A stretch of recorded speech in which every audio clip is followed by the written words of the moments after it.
Faly miaraba antsika indray ry mpianoavana tafahoana soa amin'izao fotoana iarahantsika manaraka ity andiam-panarana soratra masina ity. Dia izany tokoa ve izay ny lohateny iarahantsika mamakafaka eto. Androantsika dia tonga ao amin'ny andro faefatra sahady ary efa misasaka izany ny fiarahantsika eto androany.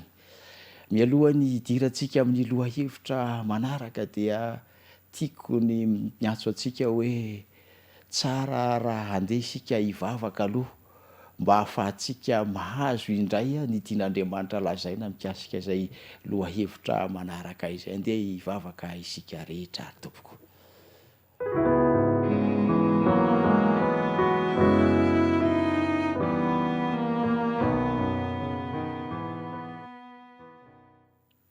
Tompo Andriamanitra io, misaotra noho ny fahafahana indray miara-mianatra ny teninao. Meteza ho eto anivonay, eto anilanay ianao, ary aoka Andriamanitra ho kasihinao ny momba anay rehetra, ahatonga ny teninao hanandanja sy hanakery amin'ny fiainanay tsirairay avy. Mba ao amin'ny alalan'ny fanahy masina izahay, ary arovy amin'ny alalan'ireo anjely, ka hahita fitisy fiadanana miaraka aminao amin'ny anaran'i Jesosy. Amen.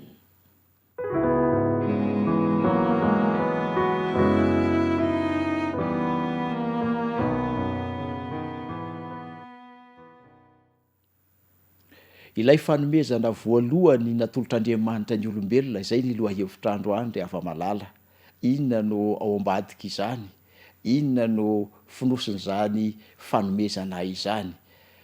Efa rentsika tao amin'ireo fahitalavitra na tamin'ireo gazety na koa tamin'ny radio, indrindra moa fa tamin'ny tambazotra sosialy izay efa tsy mitsahatra ny mivelatra sy miparitaka eo am-pelantanan'ny olona ankehitriny, fa miamitombo sy mihamaro ireo finemenena izay manaiky ny amin'ny fanambadian'ny olona mitovy fananahana. Lazain'izy ireo fa manana ny safidin'ny olona ary fahafahana omena ny tsirairay avy izany safidy izany. Tafiditra ao anatin'ny zo fototra amin'ny telopolo izay nomena ny olombelona ao amin'ny zo maha-olombelona izany, araka ny fanambaran'izy ireo. Lazainy ihany koa fa fahaterehan-tsaina ny fisakanana ireny fiarahana ireny, na koa ny filazana mihitsy aza ny mety ho mifanohitra amin'izany fikasana izany. Kanefa amin'ny mahazo fototra ny fanambarana hevitra dia handeha isika hijery sy hamakafaka izay lazain'Andriamanitra momba ny fanambadiana izany. Androantsika zany dia hijery ny amin'ny hoe fanambadiana araka an'Andriamanitra. Movetiko terisaina izany ny olona anankiray, na koa tsy malalaka ny olona anankiray raha toa manohitra ity fironana izay misy ankehitriny ity, na koa hoe tsy manohitra fa milaza hevitra mifanohitra amin'ity fironana izay misy amintsika ankehitriny ity. Ry havana, tiako ny misarika ny saintsika hatrany ampamoronana, satria izay no zava-dehibe indrindra, ny mamantatra hoe inona no zava-nisy tany am-piandohana. Tsaroantsika ilay teny nambaran'Andriamanitra ao amin'ny Genesisy toko voalohany 1:20, izay milaza ny amin'ny fikasan'Andriamanitra ny amin'ny famoronana ny olona. Andeha isika amorona olona tahaka ny endritsika araka ny tarehintsika. Io fanambarana io dia mampibaribary ny amin'ny fikasan'Andriamanitra ny amin'ny sin'ny olombelona, izay noamafisin'ilay Isaia 5:7-20 manao hoe raha nanorina ny tany aho tsy ho tany tsy honenana akory, izany hoe toerana misy mponina izany no nirian'Andriamanitra. Izao no voasoratra rehefa namorona ny olona Andriamanitra, ary vovotany no namoronan'i Jehovah Andriamanitra ny olona ary nofona ny fofinaina mahavelona vahavorony, dia tonga olombelona izy. Ary dia izao no andikan'ny dikateny ombonana eto Madagasikara ilay hoe tonga olombelona izy, dia tonga mananaina raha olombelona.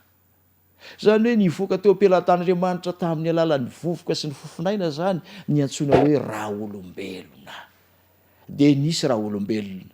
Ary rehefa nisy raha olombelona dia hitan'Andriamanitra fa toa madilana toetenina teo amin'ny asany izany raha olombelona izany. Ka izay no natonga azy niteny ao amin'ny 15 amin'ny Genesis 2 manao hoe tsy tsara raha irery raha olombelona fa anaovako mpanampy sahaza ho azy izy. Ry havana, hitan'Andriamanitra zany fa nisy nadilana teo ka anaova ny mpanampy sahaza ho azy izy. Ary rehefa nanao mpanampy sahaza ho azy izy dia toy izao ny fomba niaviany zany mpanampy izany. Ka nentin'Andriamanitra teo amin'ny raha olombelona ireny, zany hoe ny karazam-biby rehetra sy ny voromanidina rehetra izay nohariany, dia nomendra olombelona anarana ny biby rehetra, kanefa tsy hitany izay mpanampy sahaza azy. Io andalan-teny io dia mahafoaka fa tsy ho biby mihitsy no mpanampy ny olombelona, tsy ho biby mihitsy no ho sahaza ny olombelona. Tsy ho alalintsika ela izay, fa ampy ahafahantsika rehetra mijery fa tsy tao amin'ny biby zany no sahaza ny olombelona, na teo amin'Andriamanitra izany ilay namorona, na teo amin'ny raha olombelona izay vitan'Andriamanitra. Dia inona nataon'Andriamanitra? Ary ny tompo Andriamanitra nahatonga raha olombelona ho sondritory, ho renoka, dia nalainy ny taolana iray tamin'ny tehezany ka nosoloany nofo. Genesis 2:20 izany. Ary dia izao, izany taola tehezana izany nalainy tamin'ny raha olombelona izany no namboary ny tompo Andriamanitra ho vehivavy izay nentiny teo amin'ny raha olombelona. Ry havana, mazava tsara eto ny fanambarana fa ilay taola tehezana avy tao amin'ny olombelona, natao amin'ny raha olombelona no nalainy ka nanamboarany anankiray. Ary rehefa namboariny zany Genesis 2:20 dia izao nitoyan'ny fanambarana ao anatin'ny soratra masina. Tamin'izay dia hoy raha olombelona hoe, ity ahay mitovy amiko, fa taolana avy amin'ny talako ity, sady nofo avy amin'ny nofoko, atao hoe vehivavy ity satria lehilahy no nanalana azy. Teo zany dia nataon'Andriamanitra miavaka ny malahy sy mahavavy andraha olombelona. Teo zany dia nasehon'Andriamanitra tamin'ny raha olombelona fa sahara mitovy izy roa kanefa misy mahasamy hafa azy. Ity ahay mba mitovy amiko, zany hoe tsy biby no mitovy amin'ny olona fa olona samy olona. Ary dia toizany mazava tsara ilay teny manao hoe atao hoe vehivavy ity satria lehilahy no nanalana azy. Raha nikasa amorona ny olona Andriamanitra dia izao ny fanambarana ao amin'ny Genesis 2:1-7. Ary Andriamanitra nahary ny olona tahaka ny endriny, lahy sy vavy no namoronany azy. Rehefa malala, raha nahary ny olombelona Andriamanitra dia lahy sy vavy no namoronany azy. Ary rehefa nanangana ny fanambadiana izy ao amin'ny Genesis 2:2-4 dia izao ny fanambarana manao hoe ary noho izany ny lehilahy andao ny rainy sy ny reniny ka hikambana amin'ny vadiny dia ho nofo ray ihany izy ireo. Eto dia mazava ny teny, eto dia mazava ny fanambaran'Andriamanitra. Ny fanambadiana nahorin'Andriamanitra izany ho andra olombelona dia fanambadiana tsy biby sy olona na olona mitovy fananahana fa olona samy hafa fananahana. Vadiny ary vady izay maneho ny fikasan'Andriamanitra izany. Vady nalaina tamin'ny taolany, vady noforonina avy amin'ny maha-olona ny olona izany. Ary noho izany hoy ny Baiboly izay milaza araka ny fanambaran'i Jesosy ao Matthieu 10:15, Marka 10:15 azafady, Marka 10:15 dia izao ny fanambarana ary noho izany ny lehilahy dia hikambana amin'ny vadiny ary ho nofo ray izy roa dia tsy roa intsony izy.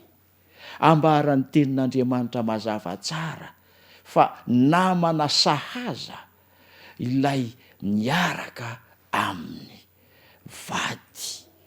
vady zay ahafahan'Andriamanitra manatanteraka sy ahafahan'ny olombelona manatanteraka ilay fikasan'Andriamanitra teo am-pamoronana izany.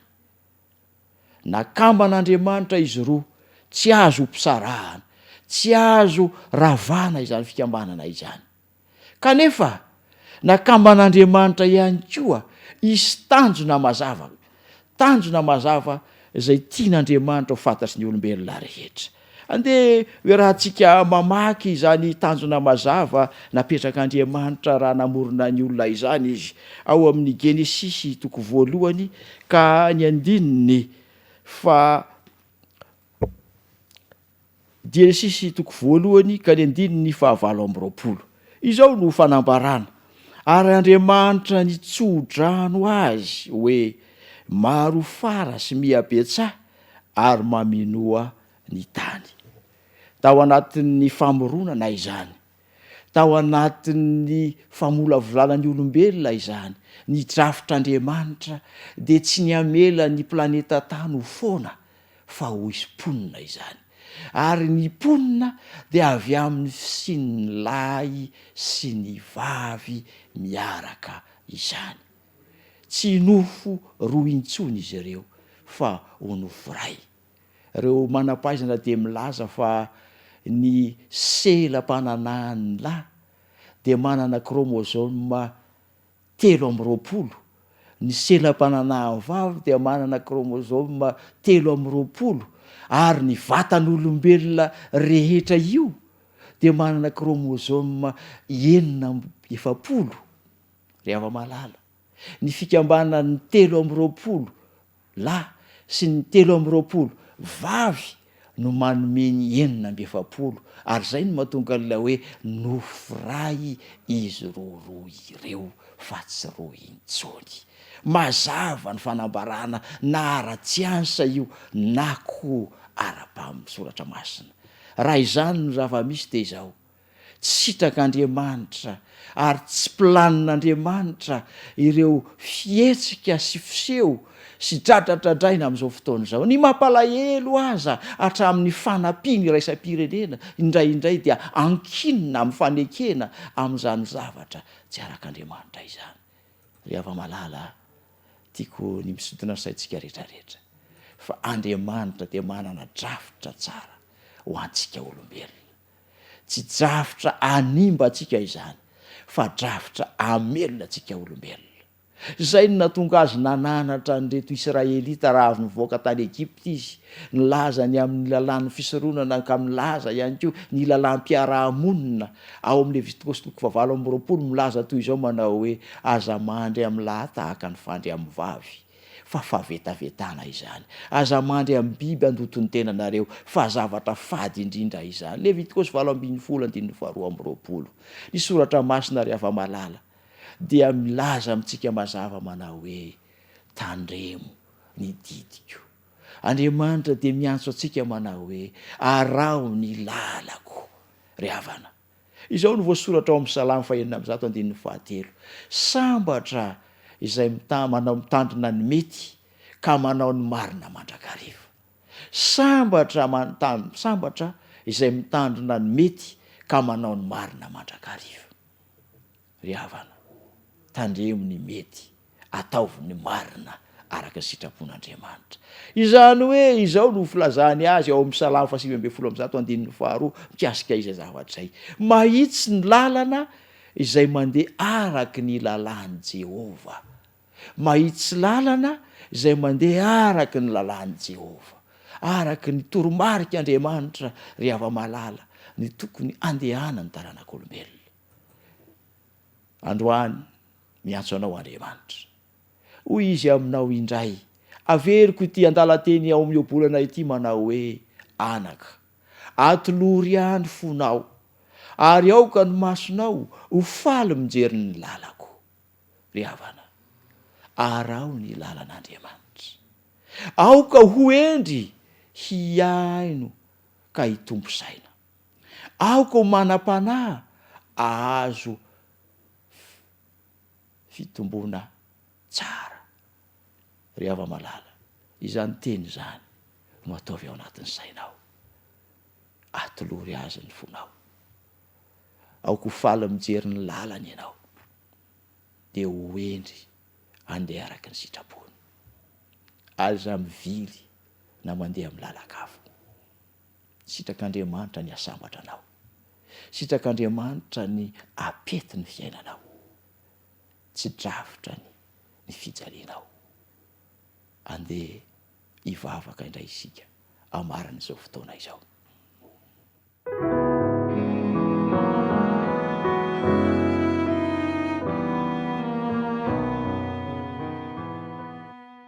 Io misaotra anao no ny amin'ny teninao. Misaotra ny amin'ny fanambarana nambaranao. Nampahafantarinao anay ny fiandohanay ary naseho anao tamin'ny alalan'izany ny planinao ho anay olombelona. Ampio ny mpieno hisotra araky ny lalanao ka hitombo amin'ny fahatahorananao ny tsirairay avy ary hivelatra ny fiainana ka nomezam-boninahitra anao izany. Amin'ny anaran'i Jesosy. Amen.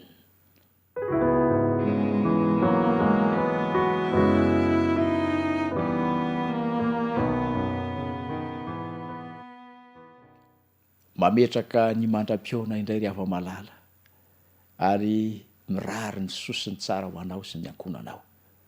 Aoka ho tahian'Andriamanitra ny ianao ary raha sanatria misy ny tsy fahasalamana dia hositran'Andriamanitra izany hananao fifaliana sy fiadanana miaraka aminy.